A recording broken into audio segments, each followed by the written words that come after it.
Peter Baylis, ladies and gentlemen. Thank you, Steve. Thank you. Right. Well, okay. So, what I thought I'd just have a quick talk about is what you need to know about lead generation. I'm assuming that, you know, normally I do this for an audience of small and medium-sized business owners, but I think there are certain sort of aspects of what we talk about that apply to everybody that's in business. Whatever happens, you know, you're looking to actually build relationships with people, and of course that's all part of business development. So, but before I do that, tell you a little bit about myself. So that's me, Peter Baylis, and I'm the founder of PEB Marketing Academy and Marketing for Humans. So I don't know whether any of you have heard of Marketing for Humans, but we do quite a few sort of events, both online and offline, mainly in Worcester at Kingsway House in Worcester. We've also done one or two at the cricket club, and it's just looking at the psychology of marketing and understanding that you know. The fact is that the marketing hasn't changed since we lived in caves in terms of human psychology. We all have problems and issues we don't want, and we're looking for solutions we don't have. And that is the key, as far as I'm concerned, to understanding how you need to put together your marketing strategy. Anybody recognise this river? It's the Avon. The Warwickshire Avon, and I live in Evesham, so that is actually Evesham, and although it's quite a blurry picture, I'm always very proud of that image because it's probably the best photograph I've ever taken. Not that I've taken a lot of photographs, but I just happened to be walking across the bridge one summer evening, and the river was like a mirror, so I thought I'd take a picture of that. So that's me, and what else have I got up here? Oh yes, I've written books and talk about looking at business breakthroughs. I'm a mentor with Help to Grow, as I know one or two other people in this room are. Help to Grow is the government sort of initiative to help the owners of small businesses sort of plan for growth, basically, and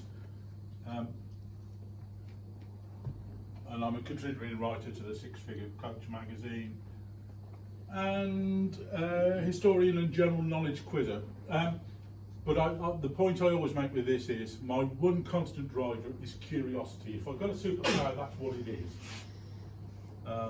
For me, there is only one cardinal sin in business, and that is to have a closed mind. You've got to be open to opportunity.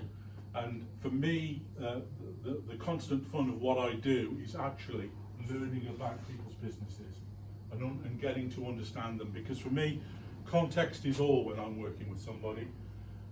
Okay, you know, you see two accountants in a room, and you automatically assume they do exactly the same thing. They don't. I guarantee it, they don't. Every business is unique, and part of what I need to do is help to tease out that uniqueness.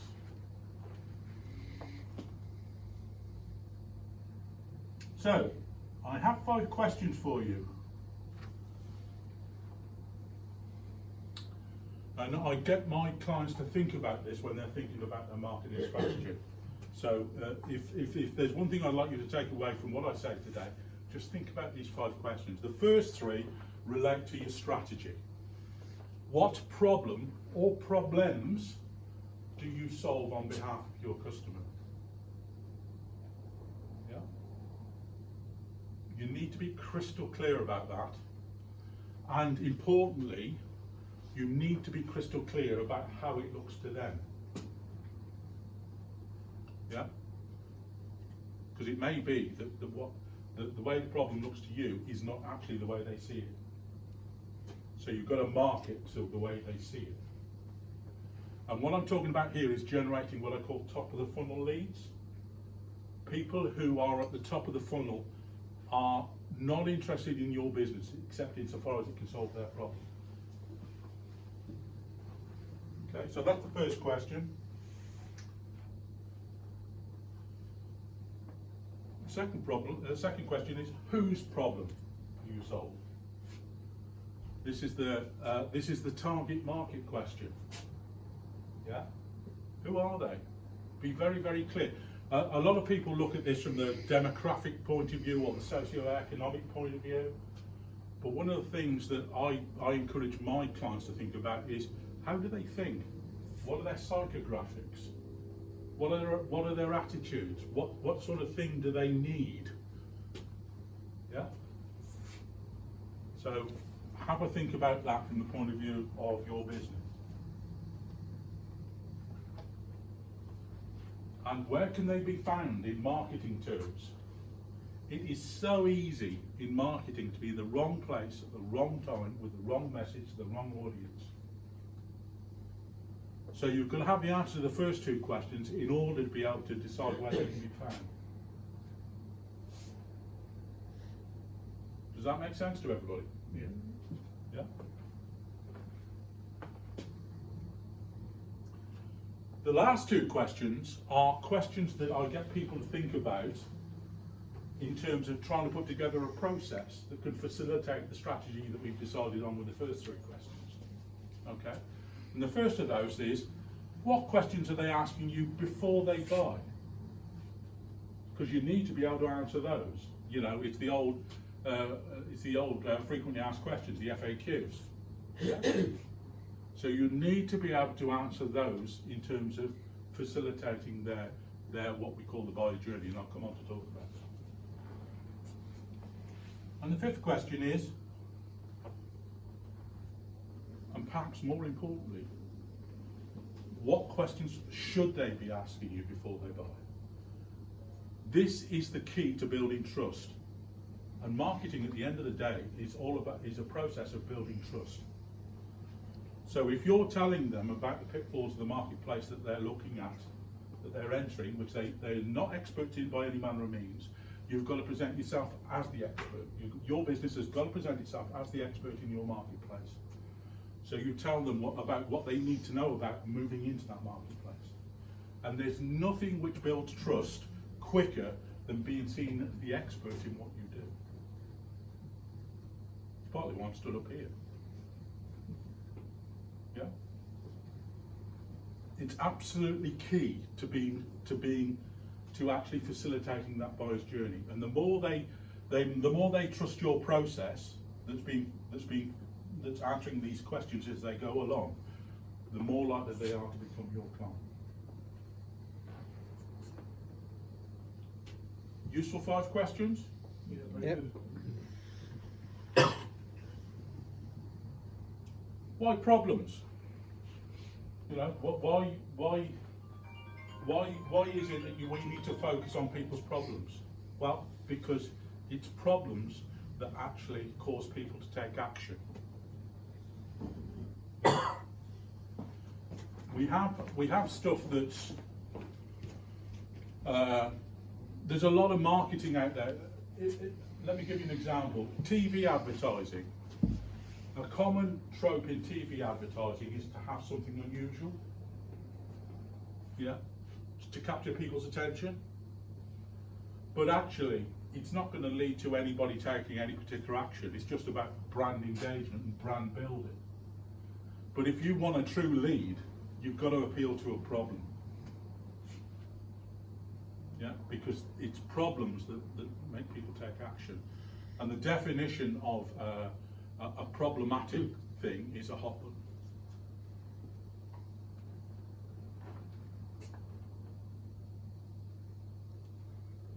The buyer journey, the buyer's journey. One of the reasons I'm always reasonably confident that I can help any business to grow is because most businesses spend all their time marketing to what I call the now buyers. The people who are ready to buy, and you can tell that from their content when they say pick up the phone or fill out a form on our website and we'll come back to you.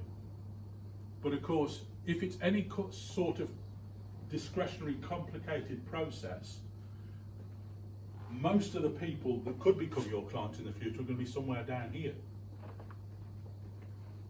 Yeah? So you've got to have a process based on those FAQs and those SAQs to help facilitate. Well, first of all, you've got to capture their attention as far down that end as you can. And then you've got to use those questions to facilitate them through the process so that by the time they're ready to buy, it's you they're going to buy from. It's all about building that trust. Yeah? And of course, with 99% of people already on the journey somewhere, actually, you don't need that many to become now buyers through your process. You know, if you could increase it by 4 or 5%, that could have a massive impact on your business. And again, it's that trust building process. The best definition for me of marketing is that it's an organisation's way of facilitating a buyer's decision-making process. Well, there's loads of different definitions of marketing, but that's my favourite. Is everybody familiar with the concept of the buyer's journey?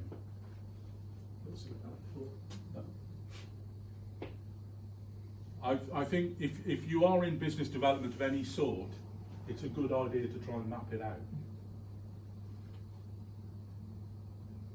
And just think about what are the questions that they're going to ask, what are the questions they should be asking.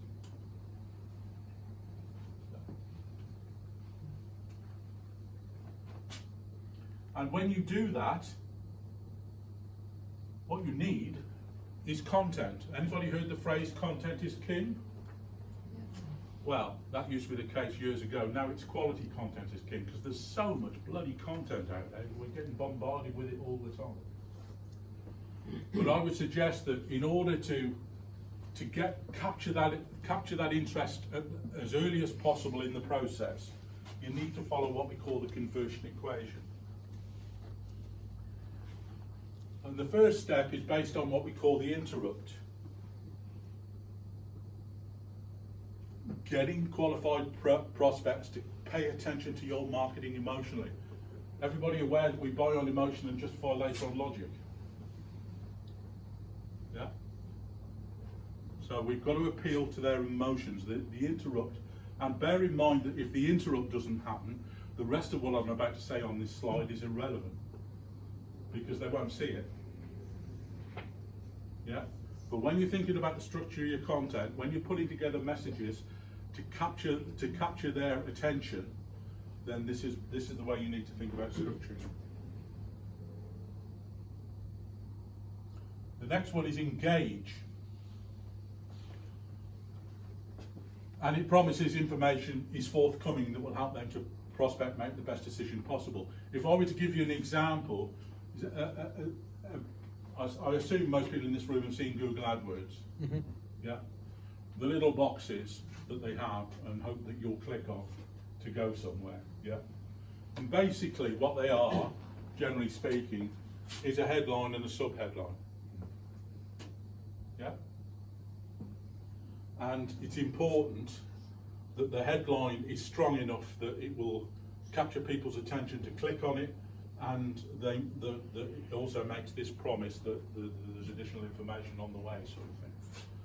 Often, businesses then make the mistake of sending people to the homepage of their website, which makes people lose trust in the process straight away because they lose sight of their problem. Yeah. So if ever you use Google AdWords or any other form of traffic driving mechanism, think about the problem. Always couch it in terms of the problem. Don't assume that they're going to want to know everything else about you at this point. What they want to know is you can solve their problem.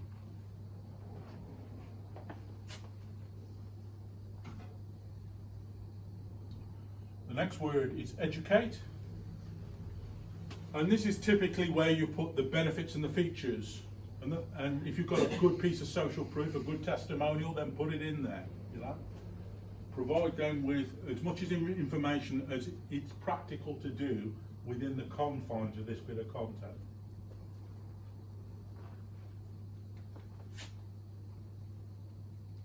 And then the offer.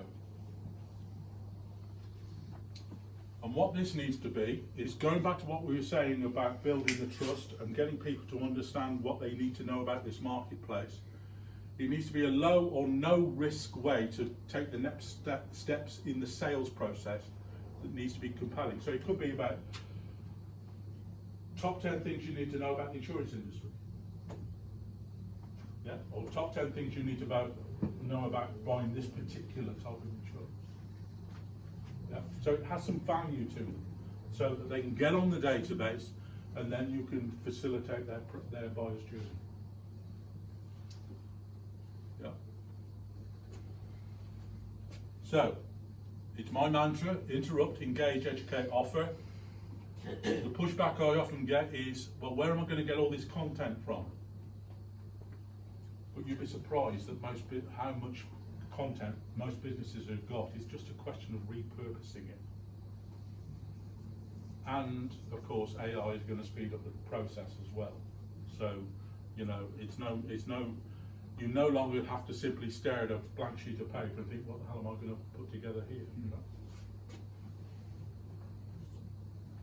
That's not to say you shouldn't double check AI, incidentally.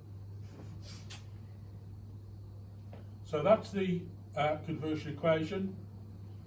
I just wanted to quickly talk a little bit more about Marketing for Humans. It's a collaboration I have with a couple of other businesses. And what sparked it for me was I was in sort of marketing technology solution sales into the small business market for something like 10, 12 years, something like that. And the issue that I came across time and time again was that small businesses did not know how to articulate their message in the marketplace. So I was going in with my toolbox and saying, yeah, this will do the job for you, but I'm not sure, sort of thing, you know, because they didn't really understand how to articulate their message. So I was having to say to them, I'll try this, see if it works, and if it doesn't, then let's move on, sort of thing.